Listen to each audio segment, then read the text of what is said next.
Hi back, everybody. Okay, so we've had interesting sort of narrative arc this morning around responsiveness and what resilience might look like. We've had nature, we've had art, we've had policy, and now we're going to talk about tech. It's the same kind of balancing act that I think we've been doing through the last couple of days, is maintain this conversation about that intersection between people and place and what are the different elements. And these three folks are, to me, just terrific examples of my well-worn adage about how you make lemons out of lemonade. Because when Sandy hit, you know, we had an opportunity here to invent some things, to be innovative and responsive in a different kind of way, and see if there were ways that we could actually generate some different kinds of solutions that would not only benefit New York and make us more resilient, but could then be generating economic development and also potentially different kinds of approaches that could be used in other cities. So I'm really pleased to have the three of you here. These three were part of something called RISE, which was initiated by the New York City Economic Development Corporation, and it was about the relationship between technology and primarily energy, but they put together a kind of competitive process. You guys duked it out.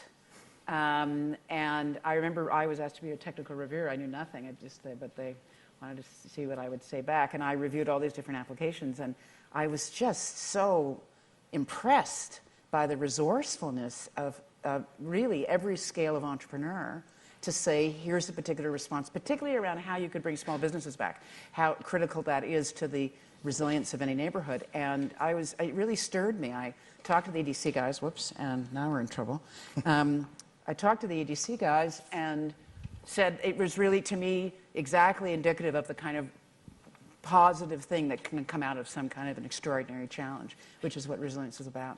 So we're fortunate here to have David Gibbs, Pamela Pahalski, and Marcus Quigley. And they're going to each tell you about their particular innovation and how it's going to be rolling out. And then we're going to have a conversation about where does that leave us and what are our sort of next steps around resilience. So, okay, Marcus, talk to us about Boston. Well, out of Boston, talk to us about what you're doing. I'm from Boston. You're from Boston. So we really believe at many levels that most of the biggest challenge that we have and barriers to making our cities more resilient are disconnections between information and action. But we live in a really interesting time around information. And this project, the work that we're showing as part of RISE NYC, is really to bring information together, not only to inform, but to directly take action to prevent flooding. So it's an interesting merger of things that we really didn't even have available 3 or 4 years ago on the technology side.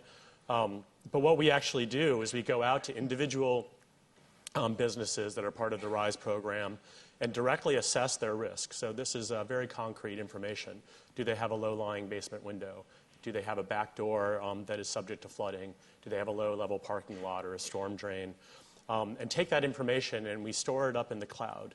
We're able to merge that information then in real time with what's going to happen with storm surge and what's going to happen with the weather to deliver back to the owners information in real time about what their actual risk is. So it's one thing to get a message from the city that says you're in zone A and this is a bad situation for you. It's another to get a message that says this is probably a good time to sandbag your back door and have that be concrete and meaningful to you as an individual. But we're not willing in this project just to be satisfied with having people receiving information. The solution actually takes direct action. So we call this actual flood proofing, automated flood proofing, low-cost automated flood proofing, where that information, in addition to being sent out, can be directly fed to retrofit components at these properties to prevent flooding directly. Oops, hopefully I didn't click too many times. So this is really what it looks like. Real-time dashboards to people anywhere there's an internet connection. This information, obviously, the Forecast Network is one of these fantastic resources that we've developed as a country where we actually know what is going to happen probabilistically before it happens. We're able to leverage it here in a very personal way. So delivering back, as you see in the bottom right, information very directly about someone's property, about what that means to them. What is the mean sea level going to get to? What does that mean for my basement door or my window or for my stock that's stored in the basement or my electrical mechanical systems? Are there things that I can do? And then helping people make those decisions. And then, like I said, the active floodproofing component in the top right is that even without the people taking action on their own, that the systems can react directly to reduce flooding. Marcus. Again, well, first of all, is probabilistically a word? It is in my world. That's a fantastic word. I've heard it before. It should be on someone's bingo card, probabilistic. I love that word. It's interesting, all three of you are talking about technologies that actually empower people or businesses. And you know, we had some varying presentations yesterday, didn't we, about technology and the extent to which they empower or disempower. This is why we always, at MAS, always talk about community-based resilience, that we're always trying to push forward the idea that the really good ideas are going to come from the people that are closest to the challenge. It's a good urbanistic thing, I think, to emphasize that. And I'm interested that each of you is developing that. So these aren't master-controlled, scary systems. Right. Yeah. You have to put the technology into the hands of the folks that are on the front line, delivering services, fighting for whatever that basic livelihood is when the risk or threat hits. Right. That is such a key issue. It's like a principle, and it's like a distributed, it's a bit like redundancies in electrical grids. You want to have it distributed as much as you can so that, so that things can be fed up from the ground up. It's interesting, too, the emphasis that EDC, and I really respect them for this, that they put on local small business. Right? I mean, we anecdotally know this from our experience around different cities that have gone through these things, that the local business is going to come back sooner. Yeah. Because well, in the Rockaways, I know many local small businesses, like restaurants and things like that, became, again, places where people gathered. Yeah. Either just to get food or just to get warm or whatever. So, again, in our process, that's what we saw. We re-identified some of the sites that we had already worked with. Yeah. Like St. Gertrude's Church was, they had a huge setup, and it was all organized by Occupy Sandy. And then there was Yana, You Are Not Alone, which was another community organization. And then there was a few other restaurants around the corner from me, but they all served a role. Yeah. Right? So it's a thing of now taking that and what they already kind of almost organically became and kind of reharnessing that and reestablishing it and making sure that people understand. What I kind of paralleled what we were doing was the fallout shelters of the old days, schools, right? They were like schools, fire stations, things like that. There were places people knew, sirens went off, that's where they would go. David, you're just a perfect segue to the rest of the morning, which is going to talk about the civic commons and spaces and how important they are, whether it's a school or a church or a library, we talked about it a bit last night, or it could be a local bar. We did consultations this spring with various communities in all 5 boroughs about where were the roots of resilience. And in Staten Island, the guy put up his hand and said, "It's my bar." I was the one that had the generator. Everybody came to me, and they're still coming. So, I mean, this is part of our informed, I think, our notion of how we have to build this kind of collective thing up. So as you now implement these projects, which are remarkable and I think models, what are the challenges you're running into? You had no gray hair, David, when it started. Sure, and then... What are the problems?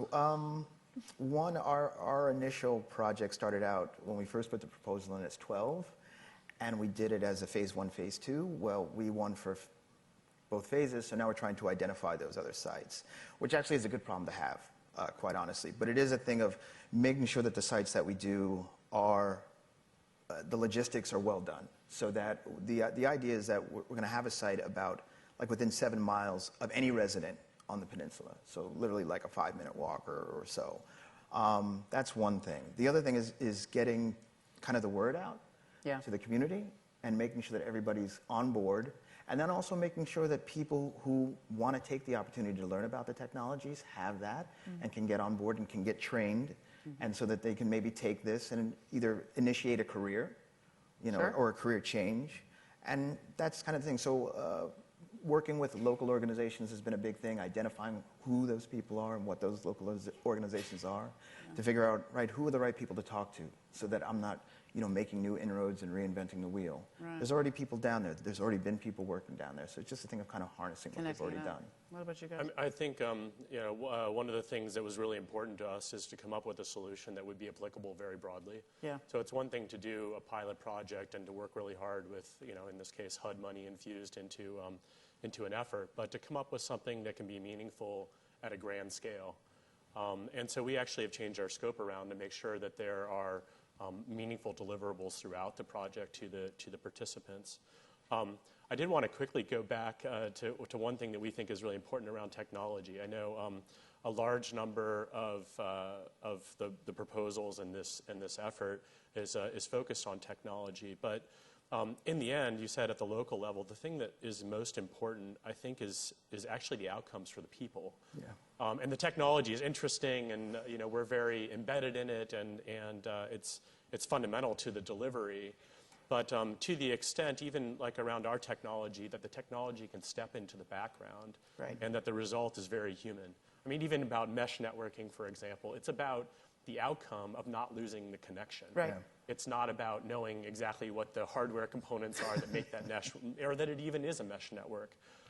You should feel when you have technology integrated into a city very effectively that you're getting the city that you want to live in.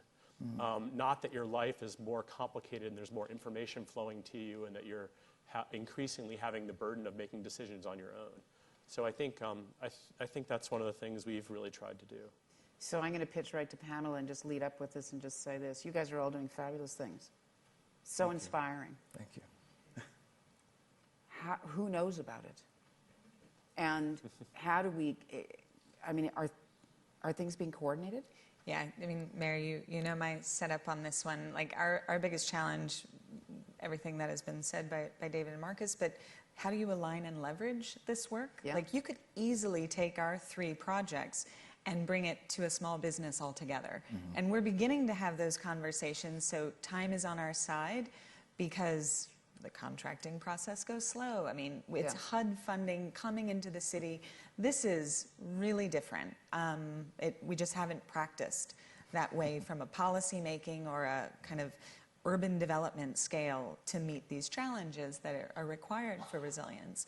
So the aspect of kind of joining forces, getting the word out, putting, the technology solutions, yes, into the hands of residents, but mostly empowering them to understand what they can use these technologies to do, to have immediate benefit today. Yeah. It's not about, next time Joaquin dodging a bullet, but like, how can you use this stuff today to lower your energy bills or to just be more prepared and frankly, that community connectivity and building strong social networks is what matters. We believe, but it is no small lift. Yeah, exactly. Well, and it's about strengthening local economies and local social networks and building social capital. This is all the meat and potatoes of urbanism that you guys are on the front lines doing. So we're so appreciative that you're doing it, and let's think about how to coordinate that. Now, just to give the audience a sense of the potency of the challenge ahead of us, because these 3 and many, many others are doing these great things at the macro local level. Let's think about a really big question that you were asked about earlier in the session, and my panelists won't have a chance to respond except to resonate internally with what the result is. Or tweet. Show us the we're going to wrap this up, but show us the result of that poll, could you, about managed retreat? Wow. Okay, then. So I guess we'll be back next year talking about this.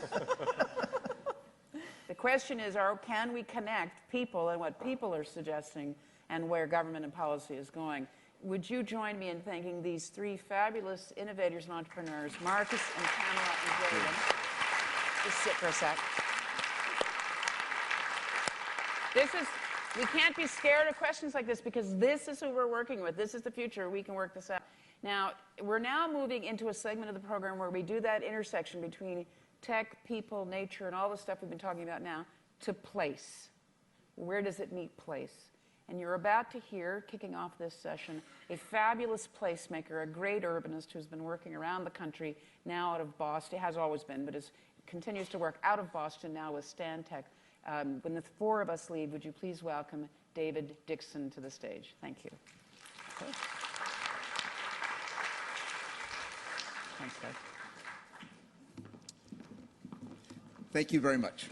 So I have to say, I first had the sheer privilege of meeting Mary when I had another great privilege, which was to lead the master plan effort after Hurricane Katrina for New Orleans, and Mary was one of the real heroes who came to New Orleans. And we both learned, I think, a lesson together. When people have asked me over the years, what should a community really do to prepare